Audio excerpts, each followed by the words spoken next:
Alright y'all, welcome to video 5. It's actually the same day as I concluded video 4. I'm on the side of my house here by the nasturtiums that I have in hanging containers. There's Tonto there peeking around the corner under the trellis. Hey buddy. I'm gonna sneak out front and try to record more of the front garden. I'm hiding here and telling you this because there's this, hope she can't hear me. There's this little old lady. She lives about 2 houses down, and for the last, I don't know, 6 to 10 months since fall of last year, anytime I go outside, she comes running. Like, she can hear me. I don't know if she can see me or hear me, but anytime I go out front to work or do anything, she magically just appears, and I have a hard time, you know, being mean or saying I have to go in or I'm busy or I'm working. So I end up being kind of caught in sometimes a 30-40 minute conversation that is very circular because she has short-term memory issues. So it's often, you know, we're having the same conversation in a loop for about 30-40 minutes until I find a way to kind of politely break free, and, you know, I have to cook dinner, or, you know, my husband will be home in a minute.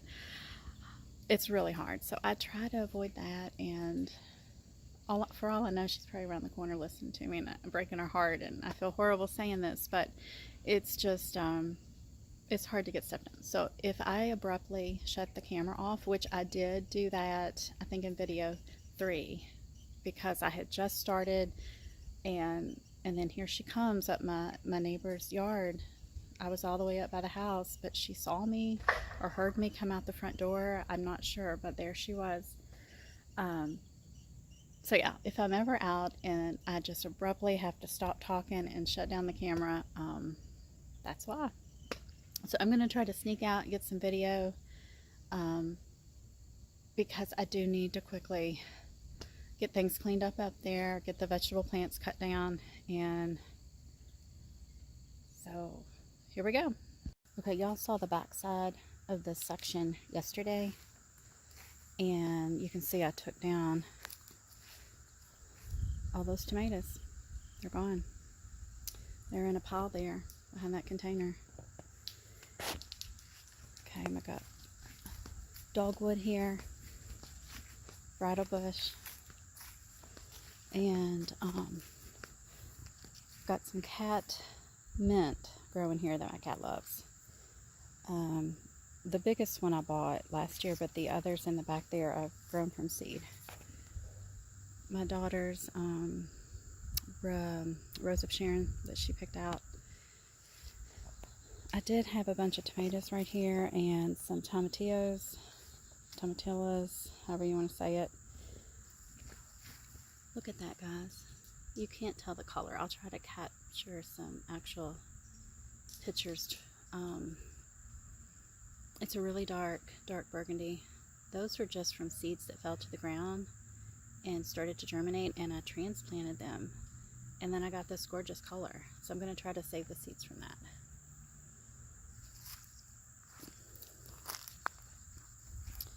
This is a volunteer red sage flower that are all over the yard, and I just let them be where they want to be, and I transplant them and they do well. Roselle Hibiscus with a bunch of ochras in front. I did not like the red burgundy okra, so I don't think I'll grow that again. I'm being really quiet because this is the spot that she normally, it's like a trigger spot. If I walk to this particular area, she comes running. But look at this, guys. I swear. The deer, this plant had so many tomatoes on it. It looked really good. Now I have 1 tomato left. Well, 2. And I feed them. I throw a lot of food into the woods for them all the time. There's one they knocked down. The dahlias were here when they were blooming. It really helped keep the deer off of this tomato plant. So I guess that plant will need to come out now. Dianthus perennial here. I started these little grasses. Thought they would look cute here, and then some sea holly that will hopefully produce next year. I did have a ton of straw flowers. They've kind of faded. They're just barely hanging on. Some more perennial stuff back there. Alaskan daisy, some Maltese cross.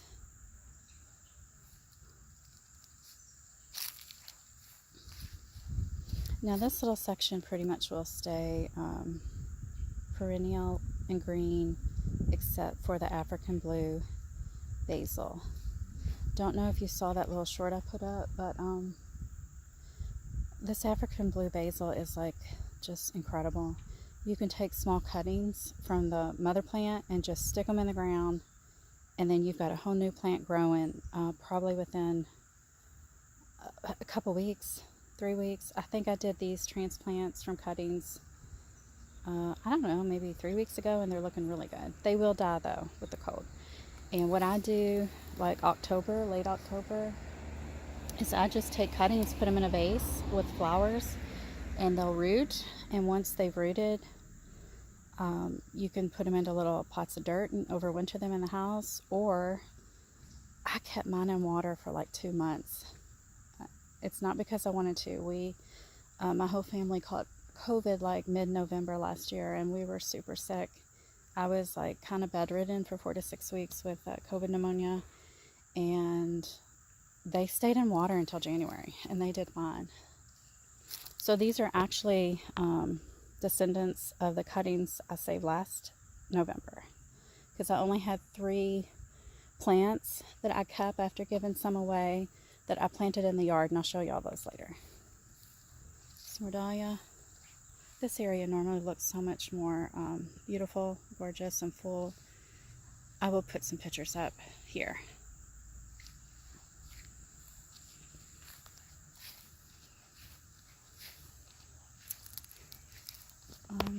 Feverfew, you know, I don't know if that'll stay evergreen. We'll see. This is my first year to successfully grow it. I've tried a couple different times, and I did the winter sowing, and that was the only way I could get this to grow. And then, of course, I transplanted it in the spring.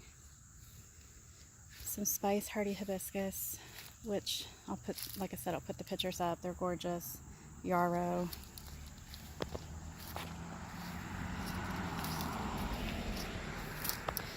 Damage. Not sure if it's going to make it. This is from the hurricane winds.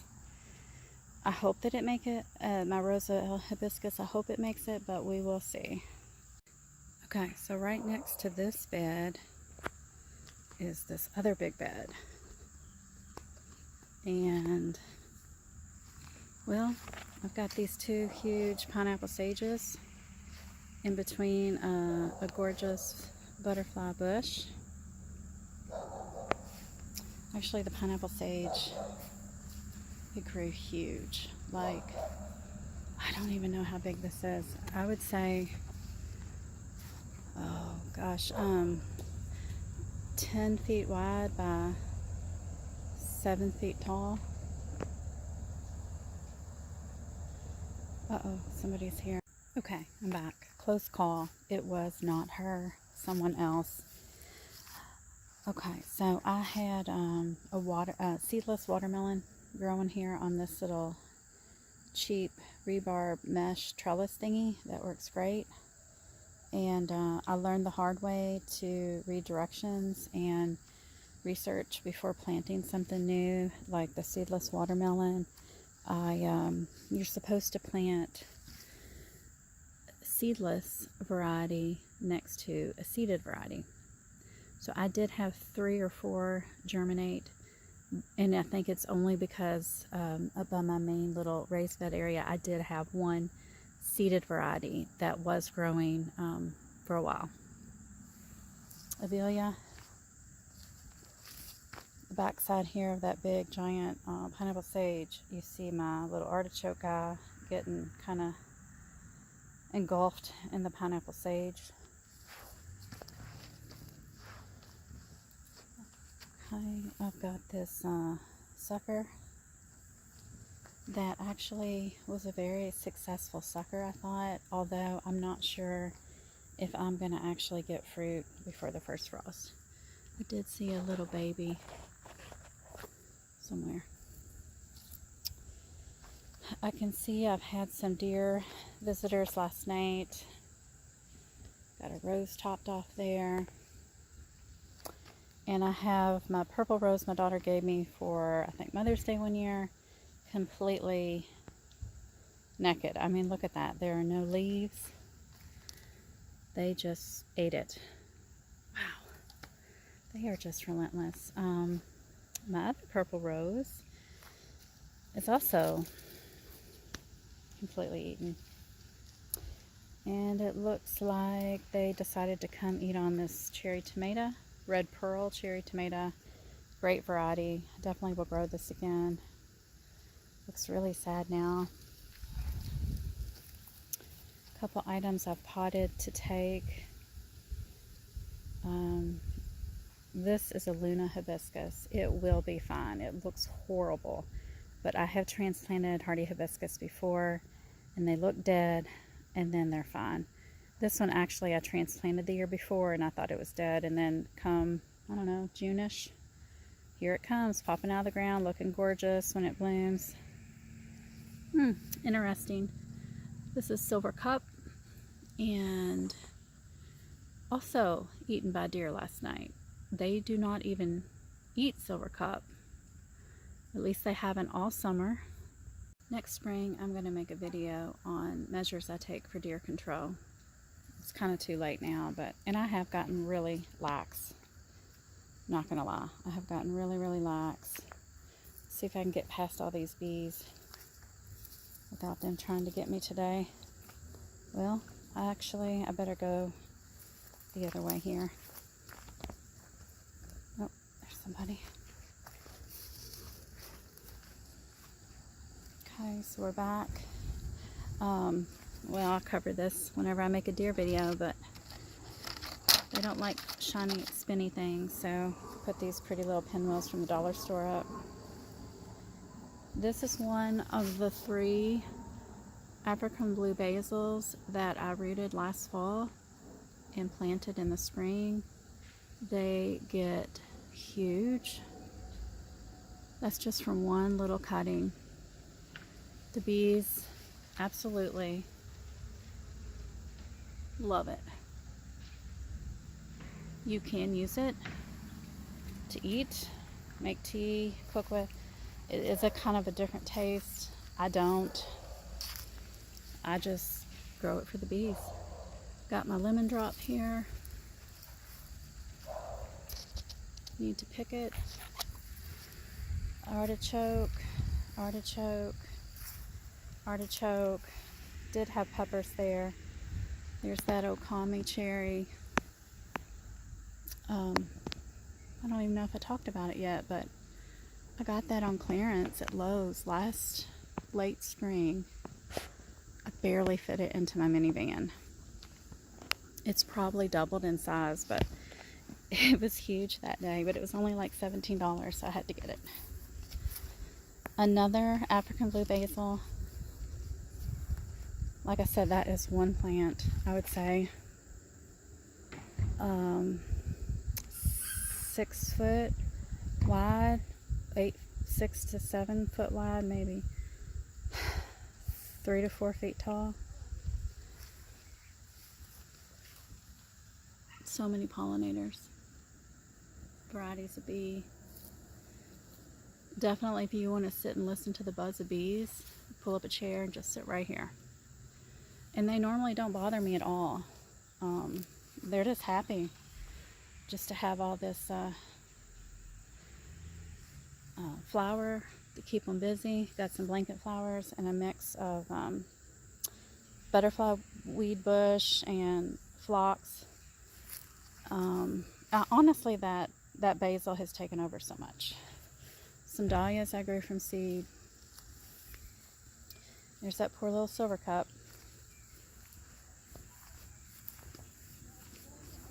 I also winter sowed these guys, and it's brandywine cherry, brandywine black, brandywine cherry. I don't know, I have to look it up. Rudbeckia. It's gorgeous when it's blooming. It's a few days later. I made this cute Halloween harvest fall display. And look at what the deer did. Because they got kind of hungry. But this is my changing bed, usually annuals, puppies, bachelor buttons, tulips, bulbs, Mexican sunflower, just various things, and then some decorative pieces like this. So that is the bed we just looked at, next to that other bed we looked at earlier. So honestly, it is a lot. I do feel a little guilty, but I love flowers. Gombrina, Gara, cute sun I need to change. One of my favorite asters. It is gorgeous when it's just foliage, but now that it's starting to bloom, it's gorgeous. I think it's called Midnight something, I don't know. I'll put the name up. Some cranberry hibiscus there. One surviving silver cup. So beautiful. So easy to grow from seed. Red twig dogwood here. Yarrow. And the most gorgeous Midnight Marvel hardy hibiscus. I'll put pictures up for that. Because when it's blooming, it's stunning. It's a beautiful plant, but it is starting to go dormant. Russian sage, California poppies,